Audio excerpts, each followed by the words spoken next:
M के times news में आपका स्वागत है। मैं हूं एम के आजाद। आज हम बात करेंगे कि देश की सबसे पुरानी पार्टी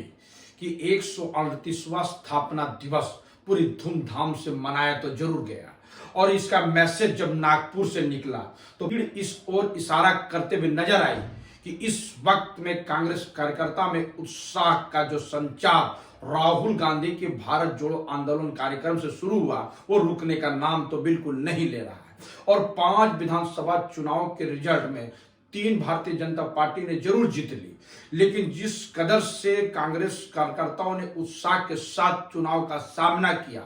भले चुनाव हार गई हो लेकिन उत्साह की कमी तो इस कदर सर चढ़कर बोल रहा था जिसकी कमी 2014 और 19 के बीच में कांग्रेस कार्यकर्ताओं में रही थी।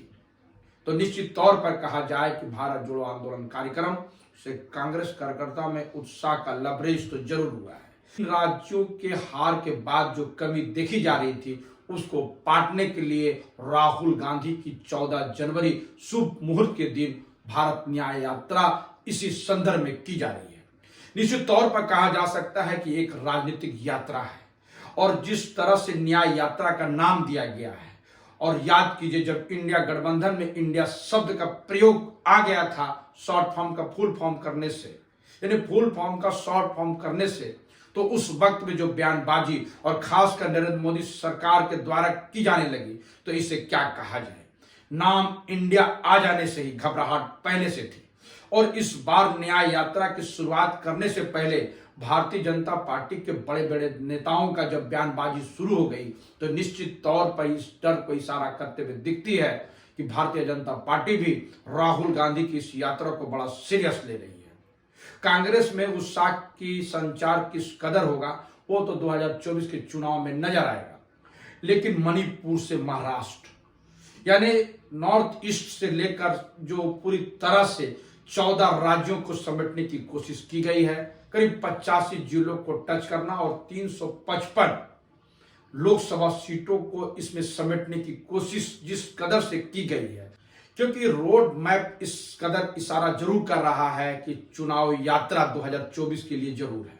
और मणिपुर से इसलिए भी कि मणिपुर में डबल इंजन की सरकार के बावजूद भी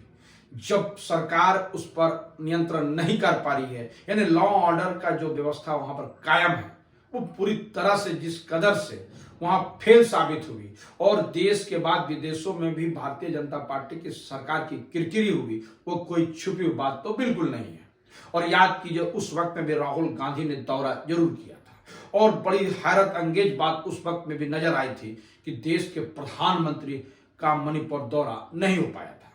वो वहां पर बात करने के लिए भी तैयार नहीं बैठे हुए हैं। अलबत्ता गृह मंत्री अमित शाह जी का जरूर यात्रा हुआ, लेकिन उन्होंने भी दोबारा जाने की जहमत नहीं उठाई, तो इसे क्या कहा जाएगा। इसीलिए मणिपुर से जब महाराष्ट्र की तरफ दौरा होगा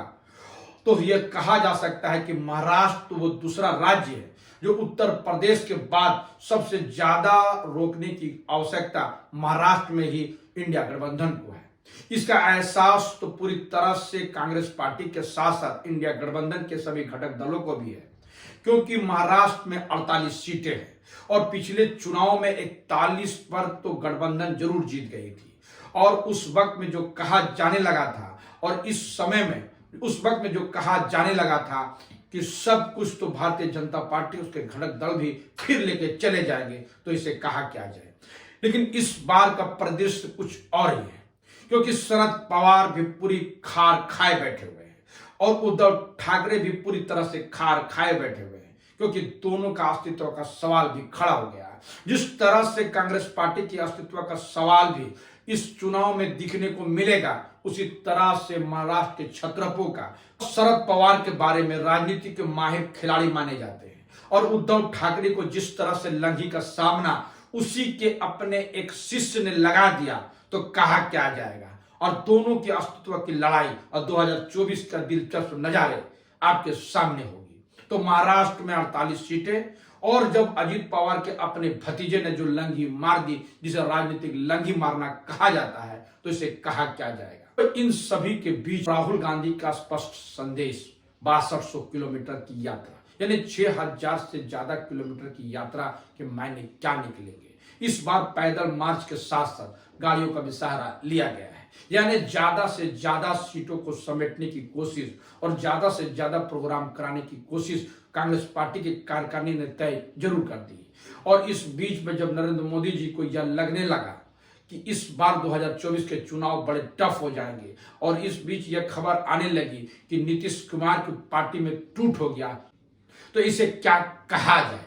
क्योंकि इस वक्त में दिल्ली में जदयू की बैठक चलते हुए चली जा रही है और कल भी उनकी बैठक लगातार जारी रहेगी। वैसे तो नीतीश कुमार कहते हैं कि यह आम बैठक होती है जो साल में एक बार उनकी पार्टी द्वारा आयोजित होती है, लेकिन जिस तरह से ललन सिंह के उनके जो राष्ट्रीय अध्यक्ष है उनके इस्तीफे को लेकर जिस तरह से गोदी मीडिया में दिखाया जाने लगा, अनकरीब यह लगने लगा कि जदयू दो फाड़ हो जाएगी। कुछ तो गोदी मीडिया ये भी कहने में नहीं गुरेज की कि लालू प्रसाद यादव का खेला चालू हो गया है, लेकिन जब दिल्ली में नीतीश कुमार से पूछा गया तो स्पष्ट कर दिया कि इसमें कोई ऐसी बात है ही नहीं। और ललन सिंह जब सामने आए तो वो ये कहते हुए नजर आए कि भारतीय जनता पार्टी कितनों भी तोड़ने की कोशिश जदयू को कर ले, लेकिन वो कभी सफल नहीं हो सकती है। और जब प्रवक्ता केसी त्यागी का बयान भी सामने आया तो यह स्पष्ट हो गया कि जदयू में बदलाव नहीं होने वाला है।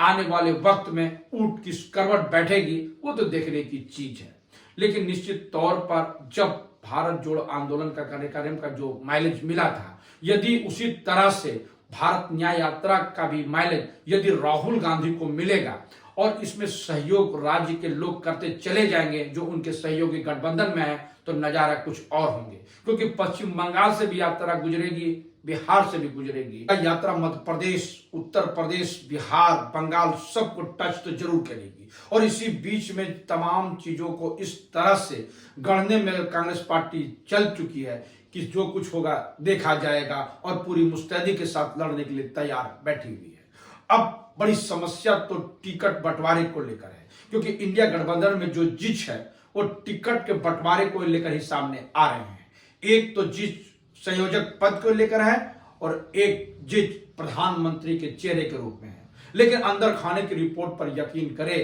तो इंडिया गठबंधन इस बार चेहरे प्रधानमंत्री को तो नहीं देंगे, यह स्पष्ट तौर से देखा जा सकता है। संभव है कि संयोजक की घोषणा अगले बैठक में हो जाए और टिकट बंटवारे की बात भी इसी सप्ताह में करने की बात सामने आई है। उस पर भी कितना धार लग पाता है, इसमें कितनी सच्चाई है और किस कठिन दौर से इंडिया गठबंधन चल रहा है, यह सब टिकट बंटवारे में सामने आते हुए चले जाए। इस बीच में ईडी और सीबीआई की जांच पूरी तरह से अपने उमंग में और तूफान में जरूर होगी, क्योंकि इस बीच में यह भी खबरें सामने आ रही है कि प्रियंका गांधी का भी एक चार्जशीट में नाम आया है। बतौर कोई जुर्म करने वाले नहीं, लेकिन नाम तो चार्जशीट में आया जरूर है। अब आने वाला समय में राजनीतिक तापमान और बढ़ने वाली। इस तरह से नागपुर में कांग्रेस कार्यकर्ताओं ने आरएसएस के मुख्यालय के सामने में, यानी नागपुर में ही जब आरएसएस के मुख्यालय मौजूद है और जब कांग्रेस पार्टी ने नागपुर को चुना तो एक साफ मैसेज आरएसएस को भी जाता हुआ दिखता है। लेकिन सोनिया गांधी की उपस्थिति नहीं होना अपने आप में एक हैरत अंगेज बात जरूर है, क्योंकि सोनिया गांधी के आने से उस पर चार चांद तो जरूर लग जाता है। लेकिन जिस कदर से कांग्रेस कार्यकर्ताओं ने उत्साह के साथ उक्त कार्यक्रम को समापन किया, उससे यह मैसेज तो महाराष्ट्र में जरूर चला गया और गठबंधन के तमाम उम्मीदवारों को और तमाम घटक दलों को राहत जरूर महसूस हुआ। तो आने वाला वक्त में पता चलेगा कि इस स्थापना दिवस से मैसेज क्या किया गया है, क्योंकि 2024 से पहले स्थापना दिवस मनाने का ये अंतिम वर्ष जरूर है। जो स्थापना दिवस मनाए जाएंगे वह 2024 में नई सरकार मौजूद होगी और यदि इंडिया गठबंधन सत्ता में वापसी कर लेती है तो नजारे कुछ और होंगे। तो हमारा यह वीडियो आपको कैसा लगा अपने कमेंट्स पर जरूर कमेंट्स करें, और जिन्होंने अभी तक हमारे न्यूज को सब्सक्राइब नहीं किया उसे निवेदन की सब्सक्राइब जरूर कर दे। नमस्कार।